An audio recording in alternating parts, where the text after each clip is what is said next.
Hello, I'm Chanel and this is the Spirited Stardust channel. Today we're looking at the Alchemist's Garden.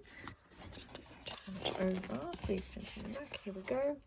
The Alchemist's Garden for the Botanic Shaman. This tarot is 78 cards that all have a special place in the human timeline. Each card has some psychoactive, medicinal, or archetypal effect. The symbiotic relationship between plants and people reflect our will to explore our mind and move forward into the rich soil of consciousness. I'll just open it up and you can see. So we've got the book inside, and then within that there is a little pop-out box for the card. So this is a deck from New Zealand. Let's have a look at the guidebook first.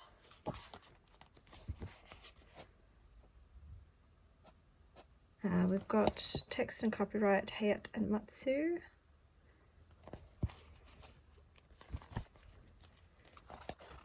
We've got the suits, the mission, plant connection, the court. So they've called the pages seeds, knights are branches, queens are roots, and kings are trunks. And then we've got information on how to use the tarot, the table of contents, and then each card has a page where you've got the name of the plant that's on there, as well as the Latin name. You've got the name of the tarot card, keywords, description, and then information about the plant. And even the small suits are also like that. And then we've got some spreads, quite a few spreads, yeah, including the Tree of Life spread. Look at that mushy. And that is the guidebook. And then I'll have a look at the cards. They come in a tuck box, made in New Zealand. So I've edged mine in like the same sort of color as the deck. Those are the backs. The cardstock is a satin, more towards gloss. So we'll have a look through the cards now.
So we've got One of Pentacles.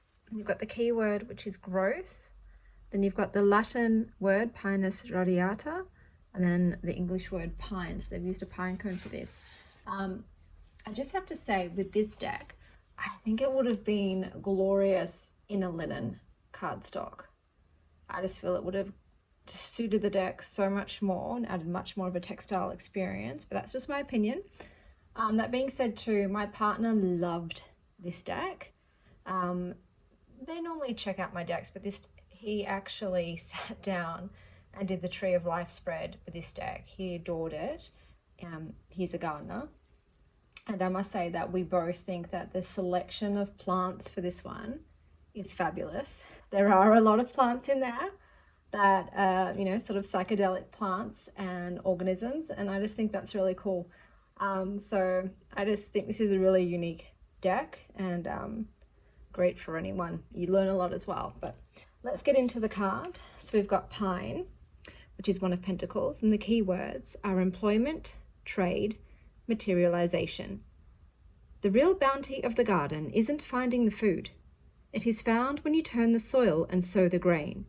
Begin to get your heart and hands into the dirt in order to create a beneficial and nourishing space for the future. Connecting to the land and its potential will fund a fresh start and allow the discovery of your value system. The whole world is contained in just one kernel, so start small and remain focused. Like a seed, you must crack open and push through the mud and rock to be ready to receive what awaits above. Your enthusiasm for success must be laid in firm foundations to set roots that will sustain you long into the unfolding branches of time. Life will assist in bringing the needed elements together to explore opportunities. Yet when the time comes, it will break those components down and separate what might lead to stagnancy. Useful opportunities are often camouflaged as hard work, and few go the distance to establish the ethic required to uncover them. This work might manifest as a need for refined patience or a distinguished initiatory act. Disguised in every problem is a seed of its own solution. Without a problem, these seeds are hard to come by. Part of the conifer family, the evergreen radiata pine grows up to 50 meters tall and has a lifespan of up to 100 years. Its seed loads are present in the distinctive pine cone, staying up to 10 years on the tree before dropping. The human brain's pineal gland was so named because of its similar shape to the pine cone. They are also associated with the Greek goddess Venus, or Aphrodite, known for fertility. The cones are serotinous, meaning they open, no, not serotinous, serotinous. The cones are serotinous, meaning they open with an environmental trigger like heat rather than maturity. So that is the Alchemist's Garden. And as always, stay wild, Star Child. I just had to do a bonus reading because I just love this card. This is Magic Mushroom, psilocybe cubensis, the Magician. Skill, alchemy, understanding. You have planted yourself in an environment of expansion. The Magician's frequency is calling you into the forest of self-discovery and soul dilation. Here the study of nature is found to be the most intimate intercourse of the highest mind. When you explore the terrain between what you know and what nature teaches, then you can reach skyward and spread the spores of cosmic understandings. Bringing all of this together, you start to recognize the alchemical fusion of the elements at your disposal. This is a call to action. Use the tools you have gathered to develop your abilities. The cubensis offers inspiration for the fruiting of adept creative power. Teachings aren't merely to be listened to. Real comprehension is an involved engagement of the mind, body, and spirit. Knowledge is not passive. It is created through experience during the application of intention. The practical examination of our own nature, within and without, is among our highest capacities. You may be a spore in the winds of life, but you yourself are influential, and small actions will elicit immense results. One who influences themselves at a soul level influences all of the time that follows. They may make an impression on eternity. This is where you grow and truly embody the magician and its medicine. Psilocybin-containing mushroom species appear worldwide and have been used for millennia. There are over 100 psychoactive species. The cubensis is dung-growing and stands up to 12 centimeters tall. When eaten, the psilocybin is broken down into psilocin, altering sensory and emotional perceptions, often mystical and spiritual experiences. This alkaloid accounts for about 1% of the wet weight. Studies are indicating that these fungi may help treat certain mental disorders, including depression and PTSD, which it certainly did for me, but I just have to keep reading. This really is an amazing guidebook as well, and I just can't say enough about this deck. I adore it.